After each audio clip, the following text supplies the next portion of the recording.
Do you ever get frustrated with all these new credit cards on the market, particularly all of the new premium cards that come out that have all of these credits that you have to try to find a way to use, and maybe it doesn't really fit your lifestyle or where you live? I think most of us can relate to that with things like the Equinox credit. I mean, I've only seen an Equinox gem once in my entire life, and that's when I was trying to get on the subway in New York City while visiting there. So for many of us who live across America, a lot of the things they put on these cards simply don't work. Some of the places where you can use your dining credits, I mean, there aren't any of those places near the vast majority of where Americans live. So what would it be like to have a credit card that was for all of America? A credit card, a premium card that had a high annual fee but had usable credits and was designed not for people who lived in downtown New York City or in Los Angeles, but designed for people who lived in Wichita and people who lived in places in Missouri or out in the country in Illinois. I mean, just regular Americans.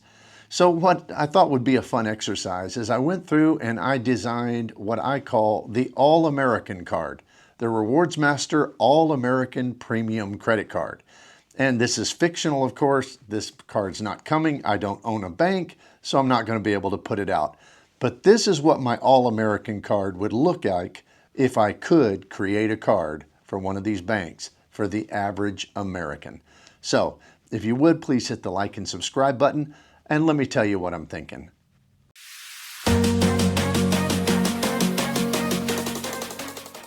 Now, what I tried to consider when I was kind of inventing this card idea is naturally the banks, they want to make a profit.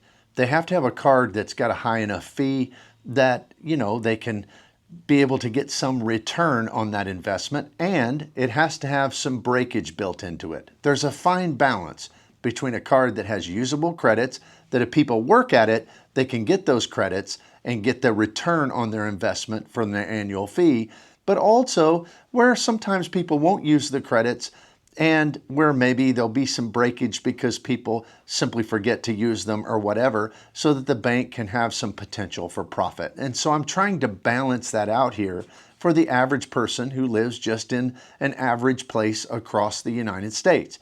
So this is what my All-American card would look like. First of all, it would have a high annual fee at $595.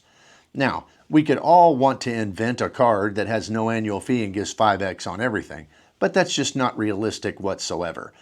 For these premium cards that give things in return, you're going to need to have a high annual fee, and you're going to have to try to get back that annual fee through working out some of the credits. So I would say a $595 annual fee is kind of par for the course now. And I think that's reasonable for people who want this type of luxury credit card. Now, when it comes to multipliers, my All-American card would have 4x on dining. I know that's doable because for a $325 annual fee, the American Express Gold Card has been offering that for a long, long time. Now, maybe they put a cap on it, $25,000, $35,000, $50,000 a year, but still, 4x, everybody eats out.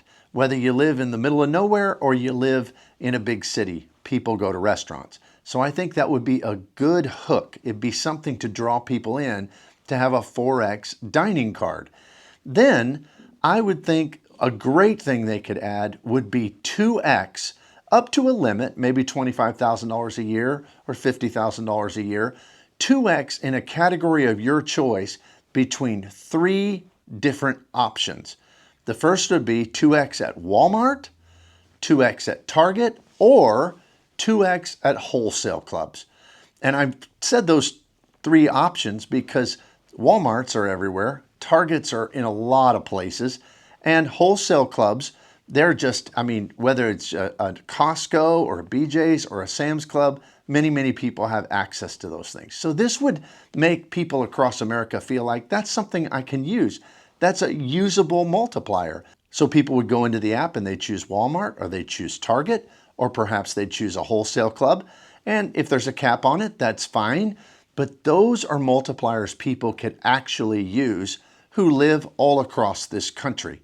not some strange one-off store, Saks Fifth Avenue, that nobody lives close to unless you live in one of those really, really big cities. And it's only a 2x multiplier, which is doable. And so all of their spend at one of those, not all of them, but one of those places that they choose would be at 2x. And then everything else, it'd just be a 1x catch-all. So I think that would be a doable setup for multipliers that would also be enticing, intriguing to people who live all across this country. Now, what about credits? Well, I tried to be very creative about this. So what would be credits that people might use sometimes and they might not, so the bank could have some potential profitability? And what would be credits that would be very broad, very widespread? Well, the first one is a dining credit. And for this one, I think it should be $20 a month, $240 a year at Darden restaurants. Now, most of the time when people do these dining credits, and they're not just for any restaurant, things like the Marriott Brilliant Card can be at any restaurant, which is very nice. But most of them have some caveats. So they've got to be used at a Resi restaurant or one of the open table restaurants that's on the Chase network, whatever it may be. But many times that doesn't fit people who live in smaller communities. So for me, to get to one of those restaurants that's on Chase's profile that I could use, I have to drive a long way. I mean, hours to get to one. And in my community, there's only one Resi restaurant. Now I go to that restaurant. It's a good restaurant. I'm appreciative of that credit, but it's not overly useful. So I think it should be at Darden restaurants. Now, Darden restaurants include a lot of well-known chains. Olive Garden, Red Lobster, it includes Yard House. It even includes some high-end restaurants like Ruth's Chris. They have a lot of restaurants in their portfolio. So if you're into Mexican food, you could use it at Chuy's. If you want a steak, you could go to Longhorns. And if you wanted a really high-end steak, you could go to Ruth's Chris. $20 a month.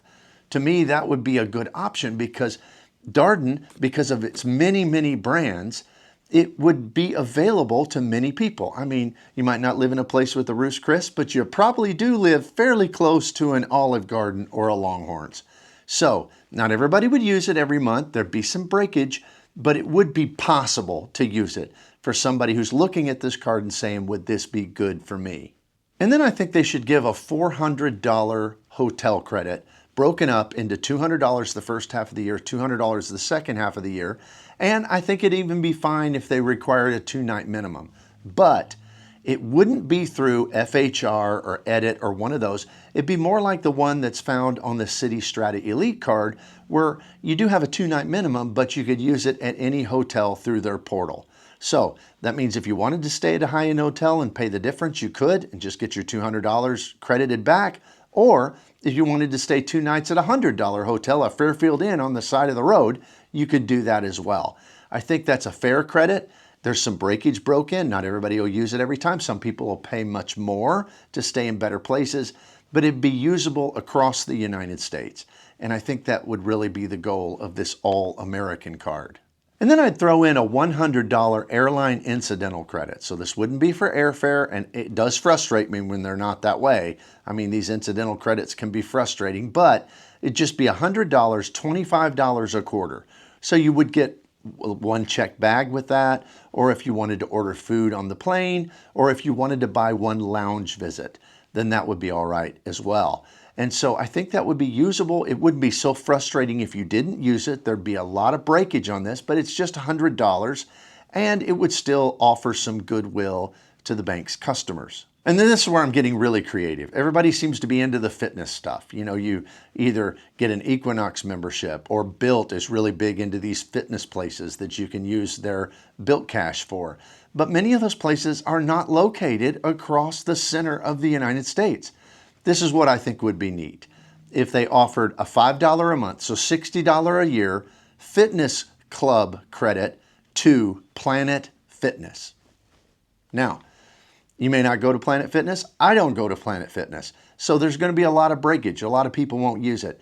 But that is one health club that is in a lot of places and would fit more Americans. And it's only $5 a month for the people who use it. And many people won't. So there'll be a lot of breakage on that credit to give the bank some extra profit.